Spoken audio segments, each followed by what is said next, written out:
Good morning. I'm George Latimer, Westchester County Executive, and welcome to Facebook Live, our COVID Conversations. This is an opportunity for us to talk with different people all across Westchester County with some tie-in to the COVID outbreak that we've been experiencing now since the beginning of March. It's been a long time, but there are lots of different elements to how the society is responding to this challenge, and so that's hopefully what we'll find interesting in the next half hour or so. We're here at Maple Moor Golf Course, which is one of Westchester County's 6 publicly owned golf courses, and we're at a restaurant, North Street Tavern, and we're here with the owner of North Street Tavern, Joe Mangi. Joe, thank you for being with us today. Thank you very much. Appreciate it. So, Joe, this restaurant that you own and operate right here has a built-in market in terms of our golfers who are here, the 19th hole that we get accustomed to Right, exactly. whenever we're at a golf course. And things were, I'm going to presume, as planning was leading up to St. Patrick's Day around the middle part of March, all things were as they normally were. And then a pandemic hits, Correct. and things changed dramatically. Yes. What was that impact like for you once you saw what was happening in March? May I take the mask Yes, off? please do. Thank you. Well, the impact was huge. I mean, nobody really knew what was going to happen. It came out of left field, basically. And on March 16th, there was the start of a new life for mostly everybody.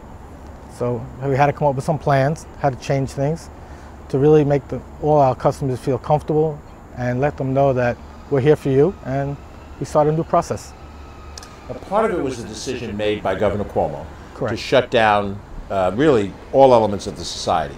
We were seeing a great spike in infections here in Westchester County. Yeah. We went from 1 case to 100 cases to 1,000 cases in the snap of a finger. But by shutting down restaurants, it really shut down one of the greatest engines of our economy, and it took a certain period of time before they reopened. While that shutdown was in effect, how are you figuring out what you could do, how you could reopen when that opportunity would come, Right. and what would you have to do to make it workable for people to come back? Well, the only thing we could do here was basically start doing the takeout, pickup, delivery, curbside. So that was the only way we can do anything at the moment for that time. So had to go into a whole new phase and learn that business, because it's something that we don't really do here. It's basically just dining in, dining out, and the takeout business is a different business. Yeah, how is it different? For those of us who are not in the business, we might not understand. You have a menu. If I decide to order it, I come by and I pick it up and I take it out. How is that different than if I come and we sit and we have a meal? Well, because you have phones ringing nonstop. Everybody's worrying where they can get food, what they should do and not do. So the menu, we had to shorten the menu, tighten it up a little bit, and people would call, and everything's about time. Everything's, how much time, when is it going to be ready? And when you have hundreds of people calling for food, you have to figure out a timing process. So it's different. It's different than people sitting down, whining and dining, eating, relaxing. Right. This is a whole different thing. One thing I assume is when people take out, they don't order alcohol. When they go out to sit and dine, Right. they order alcohol. And my understanding is the selling of alcohol is a very profitable portion of the overall dining experience. Well, they gave us the okay. The SLA decided to let us do that for everybody, but it really wasn't something that was really greatly done. People didn't really call in for that. Yeah. They called in for food, so you lose that business, which is a big part of the business.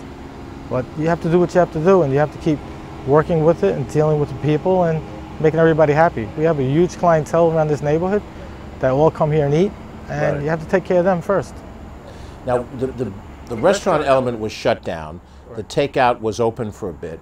We opened our golf courses in mid-March. We had to shut them down a few weeks later when the state came out with some provisions. Right. Then they changed their provisions, then we started to open the golf courses. When Correct. we opened them, we opened Hudson Hills the first week, Yes, they did, along with Mohansick, and then it took us 2 more weeks till we got to Maple Moor and to Saxon Woods. And for our purposes, we wanted to make sure that all the different changes, the protocols, the social spacing and all that stuff worked. Now, of course, we've had a boom year in terms of golf. But when we started the reopening from a golf standpoint, we weren't reopening the restaurant. Correct. So did that mean that you just had takeout for the golfers, or you had nothing for the golfers? No, we had takeout. I mean, the golfer was a call in, pick it up, or we'd bring it out to them, whatever they want. Right. So we tried to make it as comfortable as possible for everyone. Everybody in the neighborhood was really amazing. It was really something else. Joe, how wide an area do you draw from as a market? We're located here, for those who may not know the physical location, we're right off the Hutchinson River Parkway. We are at the point where White Plains and we're in the southern tip of White Plains. Right across the hutch is the town of Harrison. We're not too far from the town of Rye. Rye Brook is maybe a couple of miles that way. Rye City is a couple of miles that way, and Mamaroneck is a couple of miles that way. Correct. How wide a circle do people come to dine with you? We have people coming from Purchase, from Connecticut, all the way down to Harrison, West Harrison, the end of White Plains, past Mamaroneck Avenue. I mean, we're pretty broad. So it's like a 5 to 10 mile radius. Yeah, I would say, yeah. And I know you've had at other times, maybe not this year because of the rules, but you've had entertainment out here. And we used to do it, but now we put a stop to that for now. We'll assume it's a temporary stop. Well, we'll see how long. In due time, we'll have a chance to resume that too. Yeah, well, whatever works. It takes time. Right. So you went ahead and you sort of rethought the business. You figured about how to do things. I'm looking at probably the most interesting thing that I have not seen elsewhere is plexiglass dividers between each table. Tell me about the process by which you came to that judgment. Well, what happened is I measured the length of the deck, and I looked at the table size, and I figured they were saying a 6-foot rule between people. So I decided to make them 9 feet apart so I could have round tables that fit 6 to 7 people and make everybody feel really comfortable. So I went straight down the line all the way to the back on this side, and I divided it equally. And then on the left side, we're allowed to have up to 10 people, one table. Right. So I made that side, you have a 10 top, a 9 top, and an 8 top on that side. So we kind of made it for everyone, so it would be comfortable. You put the air handlers underneath the bottom, so people, when the wind's below, they go through the bottom. Right. So the plexiglass doesn't take too much stress. So it kind of worked out well. Now you're open for dinner. Is that how many days a week? Every day. 7 days a week. What about lunch? Every day. 7 days a week lunch.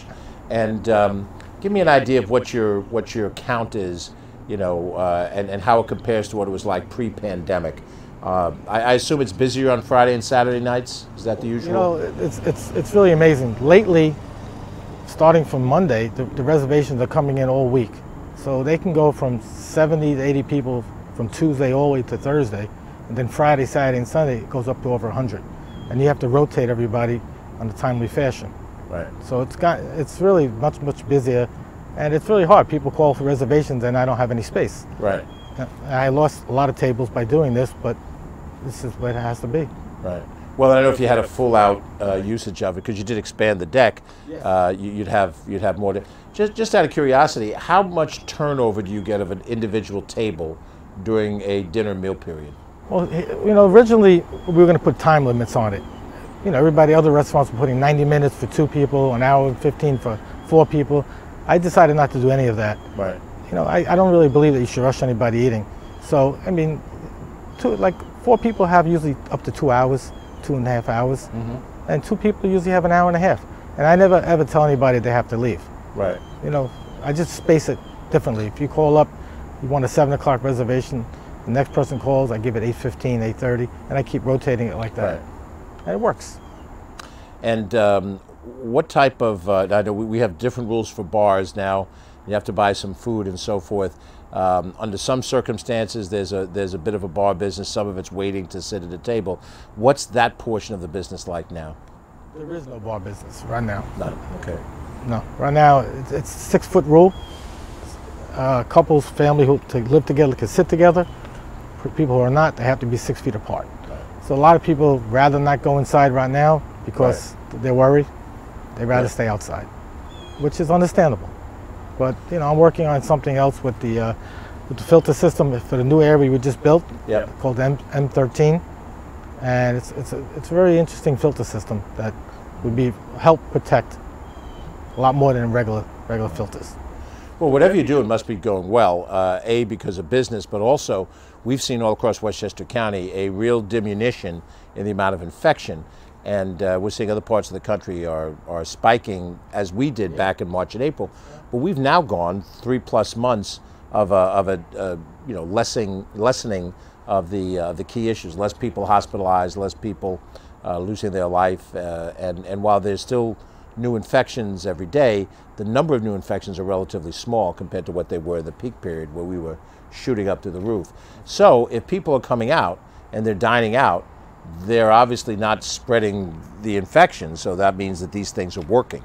Well, the rule is they have to have a mask when they walk in, and they can't take it off until they sit down, and if they do get up, they have to put it back on. Yeah. And I'm at the door all the time and making sure that whoever walks in that door has a mask. If you don't have a mask, unfortunately, you're not welcome.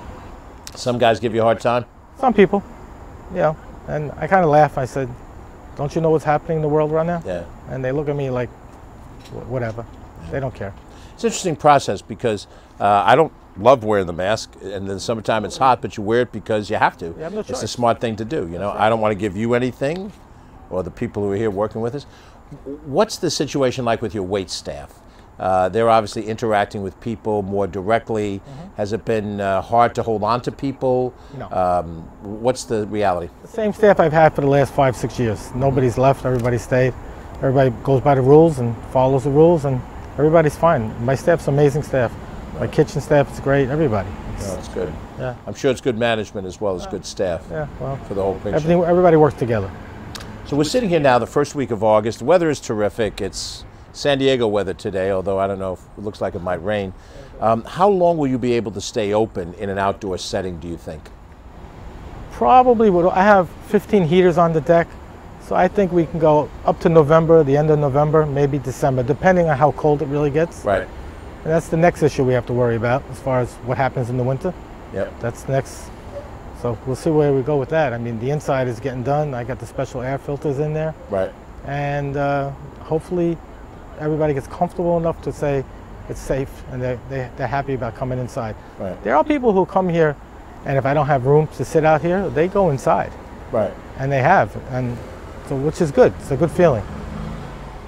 Well, you know, I think as each person decides what they're comfortable with, some of it has to do with age as well. You know, the older a person is, the more concerned they are they might be vulnerable to coronavirus, and so that's a factor too. But you know, I also think, just, you know, as an everyday person, people have been cooped up for a long time, and they're looking for opportunities to get out. That's why we opened the golf courses. We thought we could do it safely. It's turned out that it has been safe, and that's why people, you know, go out to eat, and particularly outside to eat, because it's a different environment from being home. Correct. Another day and another day and another day. As much as you're concerned, you try to make a balance point between how much of this, you know, being sequestered at home can you take, given the fact that you want to be able to, you know, stretch your legs a little bit too. Yeah, I have a lot of customers that come in for the first time who've never been out in any restaurant yet, and they come in, they sit down, they look around, and they take their mask off, and they go, "Oh, I feel the air. It's a beautiful thing. I'm comfortable." They love the dividers, so it's a great thing, and it's great to see everybody coming out and enjoying the outside. Well, it's a nice environment to do it, you know, and to overlook golf course if you're here for lunch. It's beautiful setting. Yeah. And now it still stays light in the 8 o'clock hour. I guess about 20 after 8, half past 8, it's still light. Yeah, by 8:15, 8:20, the golfers start coming in. So everybody that's sitting down, now the golfers are coming in, and everybody makes a reservation. Even the golfers are making reservations. That's a pretty good trick. It's pretty good, right? I give them all my cards, and they go, just call, and we'll have a table. It's easier that way. Just, you know, take a 7 on the hole and play the next hole and get in by dark. That's right. And then you can enjoy it. That's correct. So just to summarize, you know, you've been handed a lemon and you made lemonade out of it. Tried my best. And now you have a nice facility that continues to serve, as well as the indoor dining as well as part of it. So. Yeah, well, we got to keep thinking ahead. What's the next step? Right. And that's the only way to implement it. You have to. Great. We've been talking on the backyard deck here at Maplemore Golf Club, the North Street Tavern in White Plains, with the owner, Joe Mangi. Joe, thanks for being with us today. Thank you. And you know, to make a shameless plug, it is a you know, a county golf course, and it is right here, you know, right off the Hudson River Parkway, so it's easy to reach from any location that you might be at. Certainly in the Sound Shore and the central part of the county here in White Plains, right down North Street, which connects you to you know, downtown White Plains as well. So thank you again, Joe.